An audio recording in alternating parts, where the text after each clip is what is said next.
चलिए आज हम लोग स्टार्ट करते हैं डायमेंशनल एनालिसिस का मोस्ट इंपोर्टेंट टॉपिक है, जो बेसिकली स्पेशली ये टॉपिक नीट और जेई के लिए बना हुआ है। और आप जब प्रीवियस यानी पीवाईक्यू में देखेगा, प्रीवियस क्वेश्चन पेपर में नीट में, उसमें भी क्वेश्चन आपको मिला हुआ है, बहुत ज्यादा क्वेश्चन है इसके ऊपर। जेई में भी इस टॉपिक से क्वेश्चन पूछता है, तो हम चाह रहे हैं कि इस टॉपिक का ऐसा कॉन्सेप्ट दिया जाए जिससे लगे कि हाँ यार ये बात समझ में आ गया। ठीक है, तो हम लोग स्टार्ट करते हैं। क्या टॉपिक का नाम है कि deducing relation between the physical quantities. जो भी फिजिकल क्वांटिटी है, चाहे वो मास हो, चाहे वो वेलोसिटी हो, चाहे वो फोर्स हो, चाहे वो दीगर जो भी हो, लेंथ हो, जो भी चीज है, ये सारे फिजिकल क्वांटिटी है। आपने पढ़ा होगा, आपको एक लिस्ट दिया गया था, जैसे उस लिस्ट में बहुत सारे फार्मूला थे, सारे फिजिकल क्वांटिटी ने, सीरियल नंबर 1 2 3 4 5 6 जो भी था। उसके अलावा उसके अंदर में क्या सब था, आपका नाम भी था। तो जिसको हम बोले थे, आप बेटा याद कर लेना, इसको बोले थे, नहीं बोले थे? उसमें क्या था, जैसे आप फोर्स का फार्मूला याद करते थे, आप एक्सेलरेशन का फार्मूला याद करते थे। ये सब जो नाम है ना, एरिया, वॉल्यूम, मास डेंसिटी या फ्रीक्वेंसी या वेलोसिटी, जो भी चीजें हैं, वो सारे क्या चीज है, फिजिकल क्वांटिटी। अब जितने भी फिजिकल क्वांटिटी है, फिजिकल क्वांटिटी का मतलब समझेगा कि आपको जो दिया गया था कि याद कर लेना है, 30-35 जो फार्मूला है याद कर लेना है। याद करने से आपका बेनिफिट क्या होगा कि आपको यूनिट और डायमेंशन में आपको ध्यान से आपको याद रहेगा। हमको ये यार यूनिट निकालना है, तो आपको अगर फार्मूला याद नहीं तो आप यूनिट नहीं निकाल सकते हो। तो सारे का जड़ क्या है, फार्मूला। अगर फार्मूला याद है तो आप आराम से सॉल्व कर सकते हैं। जैसे हम देख सकते हैं वो भी फिजिकल क्वांटिटी, हां, कि वो भी फिजिकल क्वांटिटी है कि नहीं। ठीक है अमन, please all my dear students, please give the concentration in the class, because I want to give the various knowledge about the particular topic, okay, deducing relation between the physical quantity. So must be careful, okay, and give the 100% concentration in the classroom.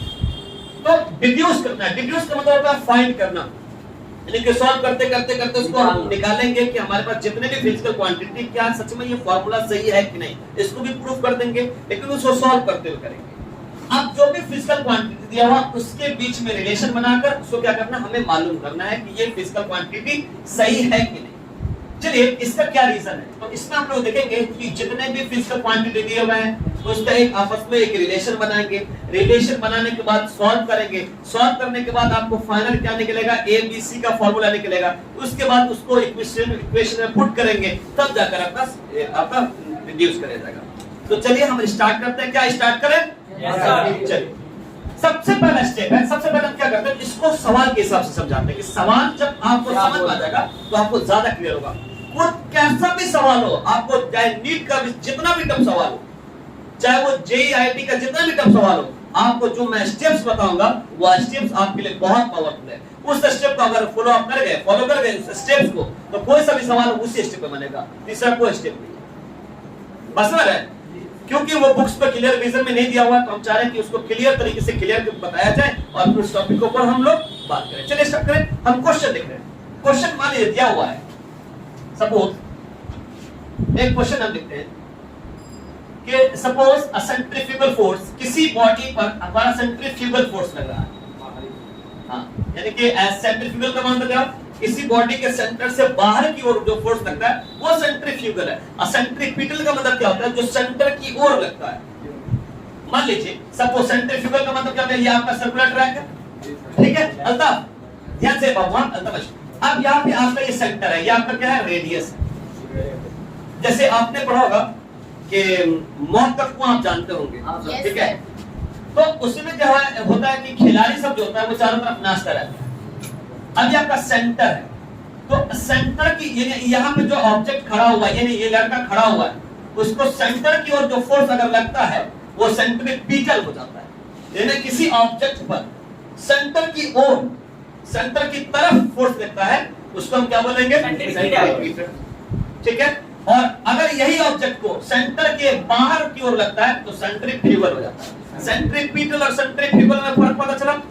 अगर आप मान लीजिए वारिस आप खड़े हुए हैं, यहाँ पर आपको सेंटर की ओर फोर्स लग रहा है, ठीक है, तो आपका सेंट्रीपिटल। जैसे मौत के कुआं में, सुनिएगा, मौत के कुआं में बैठिए, मौत के कुआं में जो गाड़ी चलाने वाला होता है, ठीक है, तो उसमें जो है जैसे गाड़ी घुमाते हैं तो आपका बॉडी क्या होता है, अंदर की तरफ भागता है कि नहीं भागता है। जैसे एक गोल है आपका, उसमें ऐसे कुआं है, धूम मचा ले धूम, ऐसे धूम मचाते हुए जाते, तो आपका बॉडी इधर झुकता है कि इधर झुकता है, जिधर की तरफ टर्न करेगा उधर ही झुकेगा। मतलब आपको सेंटर की ओर फोर्स लगा है, मतलब सेंट्रीपिटल।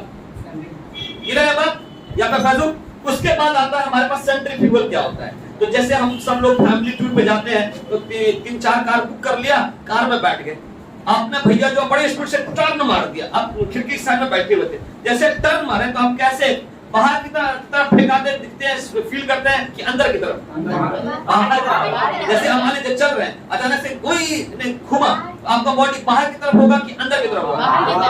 बाहर की तरफ फेंकते हुए दिखा होगा, है कि नहीं? हम लोग तो अंदर भी कितना गिर जाते हैं, झुकेगा अंदर के बाहर की तरफ फील होगा, फील करेगा। जैसे गाड़ी चल रहा है और अचानक से बस ड्राइवर जो है हैंडल को घुमा दिया तो आप बाहर की तरफ फेंकते हुए दिखेगा, फील करेगा, तो वो आपका सेंट्रीफ्यूगल हो गया। तो बाहर की ओर फोर्स लगने वाला सेंटर से सेंट्रीफ्यूगल, और किसी ऑब्जेक्ट पे अंदर की ओर फोर्स लगने वाला सेंट्रीफ्यूगल। तो क्या रहेगा, किसी ऑब्जेक्ट पे सेंट्रीफ्यूगल फोर्स लग रहा है, जिस ऑब्जेक्ट का मास दिया हुआ है, उस ऑब्जेक्ट की वेलोसिटी दे रखा है, उस ऑब्जेक्ट का रेडियस भी दे रखा है, इतने रेडियस पे मूव कर रहा है। समझ आया बात? सवाल है कि हम सवाल एक बार लिख लेते हैं, क्या सवाल लिख लेते हैं? हां सर लिख लीजिए। तो सवाल दिया हुआ है हमारे पास, सपोज छोड़ दीजिए, द सेंट्रीफ्यूगल फोर्स, सेंट्रीफ्यूगल, ऐसा समझो कि किसी को पढ़ाई दो, द सेंट्रीफ्यूगल फोर्स F, ठीक है, acting on a particle, acting on a particle moving, ठीक है, मूविंग इन अ सर्कल, किसमें मूव कर रहा है? सर्कल में मूव कर रहा है, सर्कल, बस समझ है, ठीक है, मूविंग इन अ सर्कल में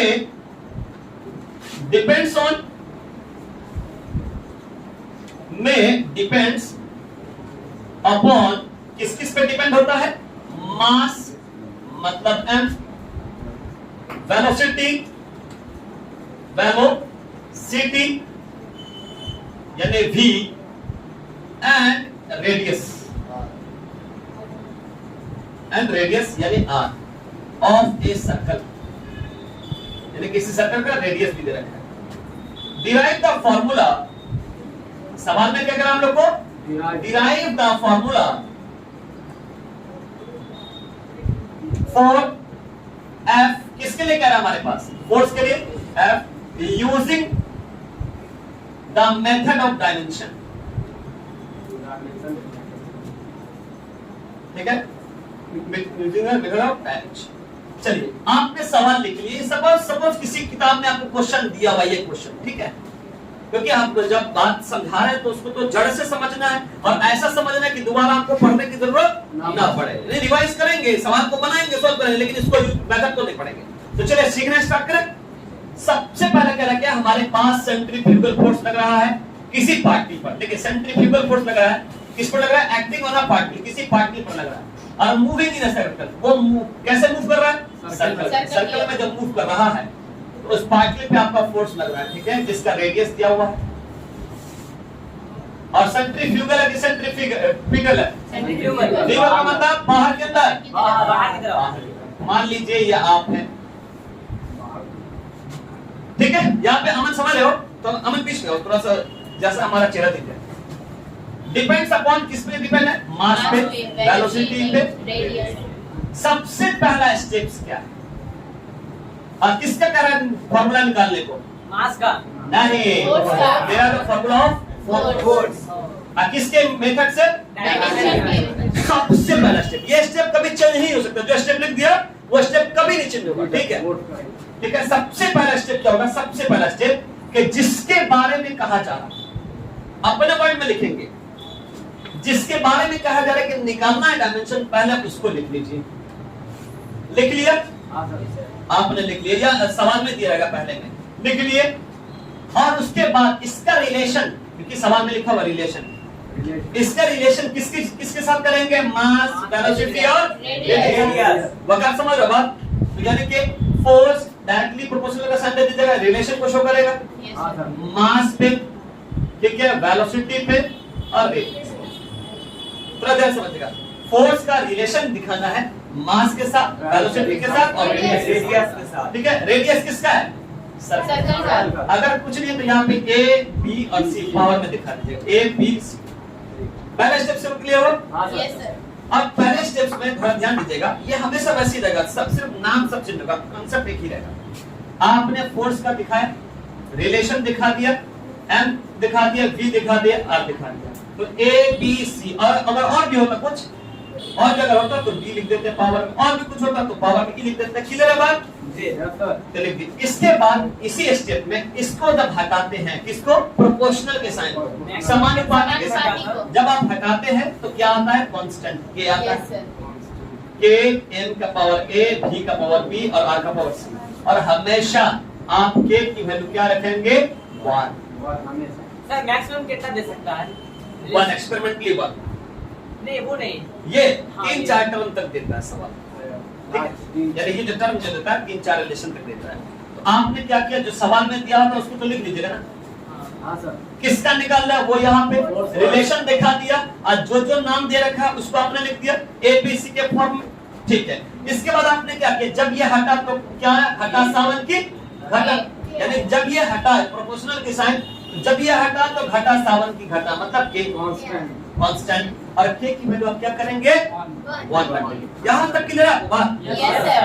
आपने क्या रिपीट मार दे रहा हूं मैं, फोर्स हमारे पास दिया रहेगा, जो अगर यहाँ पे आपको एक्सीलरेशन दिया तो यहाँ पे एक्सीलरेशन लिख दो, फिर रिलेशन दिखाएगा। अब बाकी जो तीनों को इधर दीजिएगा, इधर एक ही नाम का आदमी होगा, इधर नहीं के 4 होगा, नहीं सिर्फ इधर एक ही होगा, ठीक है राजीव?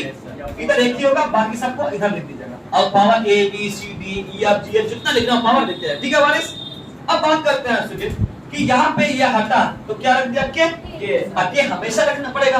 के की वैल्यू क्या डाल देंगे? ये भी लिख दे रहा हूं, ऑलवेज, हमेशा। अब इसकी वैल्यू को पुट करेगा तो क्या आएगा यहाँ पे फैजान? क्या आएगा? इसकी वैल्यू को 1 को पुट करेगा तो 1 को मल्टीप्लाई करेगा तो इतने ना आएगा, m का पावर a, b का पावर b, r का पावर c। क्लियर है बात? इक्वेशन फर्स्ट मान, ये पहला स्टेप क्लियर है? यस। पहला स्टेप क्लियर है? अब दूसरा स्टेप चलो, स्टेप 2, स्टेप आपका 2 है। दूसरा स्टेप में कहता है कि जितना भी नाम लिखा हुआ है right the all dimensions, write the all dimensions, ठीक है? Write the dimensions of all physical quantities, write the dimension of all physical quantity. जितना भी फिजिकल क्वांटिटी दिया हुआ है सब क्या क्या करेंगे हम लोग? मतलब ये फिजिकल क्वांटिटी, ये फिजिकल क्वांटिटी, ये सब का डायमेंशन लिख दिया, ठीक है? अब हम सॉल्व नहीं करेंगे। इसके बाद जैसे मान लीजिए आपने लिख दिया, उसके बाद तीसरा स्टेप क्या कहता है? जब आप डायमेंशन लिख देते हैं सबका पावर ए बी सी जो भी है, उसके बाद क्या कहा गया इसमें कि डायमेंशन लिखने के बाद आप कंपेयर करेंगे, कंपेयर, ठीक है?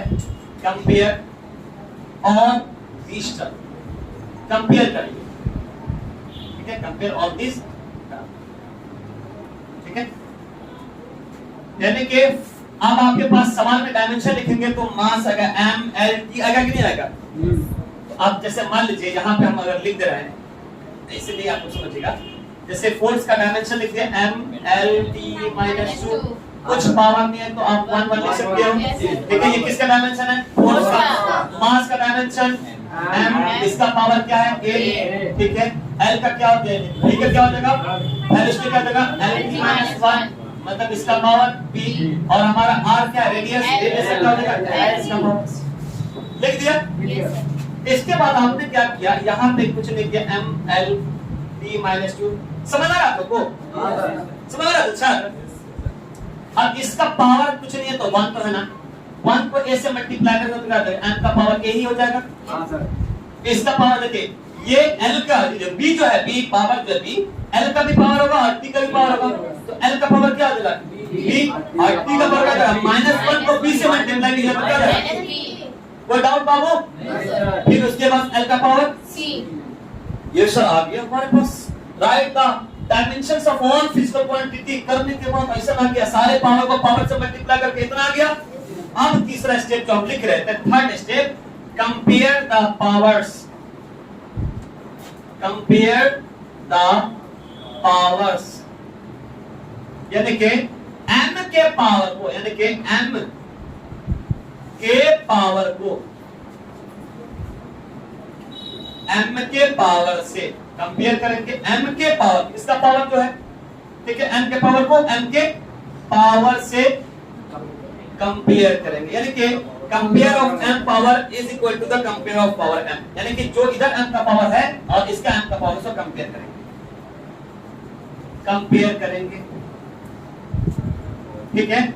उसी तरीके से l के लिए l का पावर जो होगा बराबर करेंगे, पावर जो होगा उसको कंपेयर करेंगे, पावर को पावर से, और उसी तरीके से आपका क्या हो जाएगा, ठीक है, t के पावर को t के पावर से। क्लियर है बात? तीसरा स्टेप क्लियर है? सॉल्व करेंगे प्रॉब्लम्स को, ठीक। उसके बाद आपने यहाँ पे देखा क्या कि आप जब कंपेयर करते हैं इससे क्या होता है, आपको a b c की वैल्यू आता है। तब आपको चौथा स्टेप में, ठीक है, find the values of a b and c। आपको इससे कंपेयर करेंगे ना पावर, यहाँ पे m का पावर 1 है ना, जैसे m का पावर क्या है, 1 है, पावर को पावर से m के लिए करता, m का पावर कितना है, 1 है, और इधर कितना आपका a की वैल्यू कितना हो गया, 1।